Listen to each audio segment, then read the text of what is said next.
বাংলার এক প্রত্যন্ত গ্রামের নাম মাটিয়াপাড়া। গ্রামের পাশে ছিল এক পুরনো ভাঙা দরগা, মুনাফ শাহ দরগা। লোকমুখে শোনা যায় দরগাহটা জিয়ানাদের ঠিকানা, আর রাত 12টার পর সেখানে বাতাসও ঢোকার সাহস পায় না।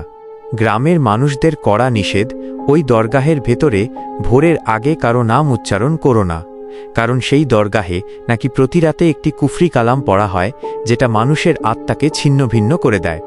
এই নিষেধ অমান্য করেছিল মাত্র একজন আসিফ, ঢাকা থেকে আসা এক তরুণ, যিনি ভৌতিক রহস্য নিয়ে গবেষণা করত। আসিফ রাতে হোটেলে বসে গ্রামের মানুষের কথা শুনে মনে মনে হাসল। ভূত নেই, কালো জাদু নেই, সবই মানুষের ভয়। রাতে 2:13 সে টর্চ নিয়ে বের হল দরগাহর দিকে। দরগাহের ভাঙা দেয়ালগুলো যেন তার দিকে তাকিয়ে কাঁপছিল। হঠাৎ নির্জনে ফুঁসফুঁস শব্দ। তার টর্চের আলো দেয়ালে পড়তেই দেখা গেল দেয়ালের ওপর আরবির মতো অচেনা কালো দাগগুলো নিজে নিজে নড়ছে।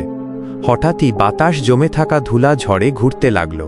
দরগাহর ভিতর থেকে শোনা গেল লা তুখরিক আজ্জা, অচেনা ভয়ানক গলায় কেউ কুফরি কালাম পড়ছে। আসিফ থমকে গেল, এটা মানুষের গলা নয়। তৃতীয় অধ্যায়, দরগাহর ভেতরের অন্ধকার। ভয়কে উপেক্ষা করে আসিফ দরগার ভেতরে ঢুকে গেল। ভেতরে ঢুকতেই টর্চ নিভে গেল। চারপাশ অন্ধকার, কিন্তু অন্ধকারের মধ্যেই কোথা থেকে যেন জ্বলে উঠল লাল 4টি চোখ। তার হৃৎপিণ্ড যেন থমকে গেল। দেখল মাঝখানে একটি ভাঙা মাজারের সামনে বসে আছে একজন, পুরো শরীর কালো কাপড়ে ঢাকা, মাথা ঝুঁকিয়ে কাঁপছে। আর সেই মানুষটি নিজেই নিজের গলা ছিঁড়ে আনছে যেন ভয়ানক কালামে। ইয়াজ্জাল, লুকমান, তাহাকুল। আসিফ বুঝল এটা মানুষ নয়। যেই তাকে দেখে সেই সত্তা মাথা তুলে দাঁড়াল। তার মুখ ছিল না, শুধু একটা গভীর কালো গর্ত, যেন সেখানে কোনো আত্মার কান্না জমে আছে। চতুর্থ অধ্যায়, মৃত্যুর সিঁড়ি। আসিফ পালানোর চেষ্টা করতেই দরগাহর দরজা ধপ করে বন্ধ হয়ে গেল।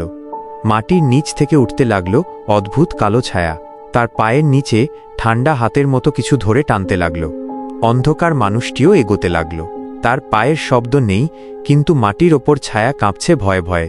হঠাৎ তার কণ্ঠে মানুষের মতো গলা ভেসে এল, আমি যে কালাম পড়ি, যে শুনে ফেলে, সে আর মানুষ থাকে না। আসিফ চিৎকার করে উঠল। পঞ্চম অধ্যায়, শেষ রাতের রহস্য। পরদিন সকালে গ্রামের মানুষ দরগাহর সামনে আসিফের ক্যামেরা পেল, কিন্তু আসিফের কোনো খোঁজ নেই। ক্যামেরা খুলে দেখা গেল ভিতরে তার রেকর্ডিং। রাতে দরগাহর ভেতর থেকে শুধু তার চিৎকার শোনা যায়, অন্ধকারটা আমার ওপর উঠে আসছে, দরজা খুলুন, কেউ বাঁচান। শেষে শুধু একটা ভয়ানক শব্দ, যেন কারো হাড় ভাঙার শব্দ। এরপর রেকর্ডিং নিজে থেকেই বন্ধ। সেই ঘটনার পর থেকে আজ পর্যন্ত দরগাহর ভেতর থেকে প্রতি রাতে একই কালাম শোনা যায়। আর গ্রামের মানুষ বলে সেই কালামে আজও আসিফের কণ্ঠ মিশে আছে। শেষ কথা, গ্রামের লোকেরা আজও ভয়ে নাম উচ্চারণ করে না ওই দরগাহর, কারণ তারা জানে একবার কুফরি কালাম কারো কান ছুঁলে সে আর মানুষ থাকে না। আসিফ নিখোঁজ হওয়ার ঠিক 1 সপ্তাহ পর রাতে গ্রামের মানুষ অদ্ভুত কিছু লক্ষ্য করতে শুরু করল। রোজ ভোরের আগে দরগাহর পাশের আমগাছটার নিচে কেউ দাঁড়িয়ে থাকে। দূর থেকেই দেখা যায় একটা দুর্বল লম্বা মানুষ, মাথা নিচু, হাত দুটো অস্বাভাবিক লম্বা, পোশাক ছিঁড়ে গেছে, কিন্তু কেউ কাছে গেলে সে মিলিয়ে যায় ধোঁয়ার মতো।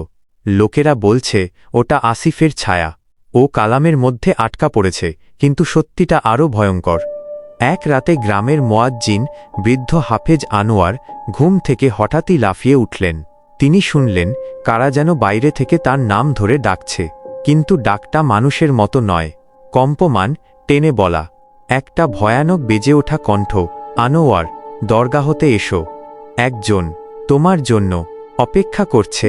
তিনি জানতেন মৃত মানুষ যদি কারো নাম ধরে ডাকে তবে সে ডাক শোনা মানেই মৃত্যু। কিন্তু অদ্ভুতভাবে তার পা নিজের অজান্তেই বাইরে হাঁটতে শুরু করল, যেন কেউ ঠেলে নিয়ে যাচ্ছে। দরগাহর কাছাকাছি পৌঁছাতেই বাতাস জমে গেল। একটা ভাঙা জানালা দিয়ে ভেতর থেকে ক্ষীণ শব্দ শোনা গেল, লা তুখরিক আজ্জা। হাফেজ আনোয়ার বুঝলেন এটা সেই অভিশপ্ত কুফরি কালাম, কিন্তু আজ শব্দের মধ্যে নতুন কণ্ঠ মিশে আছে। হাফেজের শরীর কেঁপে উঠল, এটা আসিফের গলা। আনোয়ার সাহেব দরগাহার সামনে দাঁড়িয়ে দেখলেন মাজারের ঠিক পাশে দাঁড়িয়ে আছে একটা ছায়া মানব। তার মুখ নেই,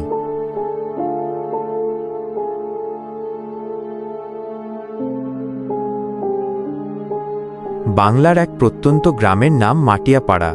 গ্রামের পাশে ছিল